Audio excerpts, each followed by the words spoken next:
老友，你啲塊牌係龍婆大師親手開光嘅真品嚟㗎。你睇下呢個肉質，呢個膜，呢個漏唔會個個有得執，我先醒你就真係好，我要咗佢。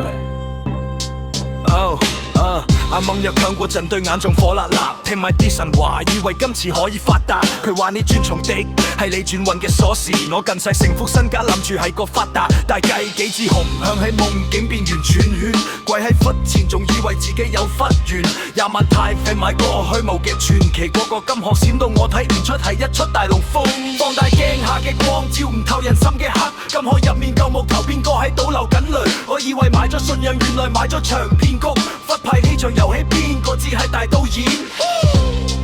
邊個在演？邊個在騙？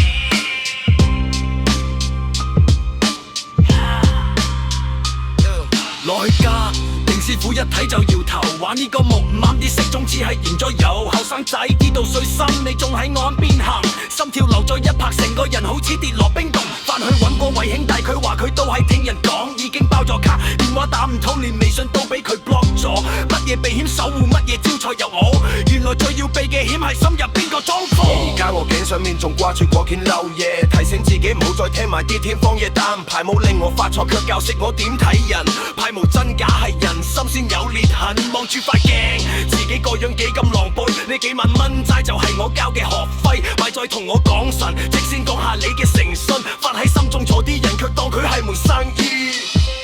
真正嘅價錢唔喺嗰嚿禮入面，係喺你跌低之後，識得點樣企返起身。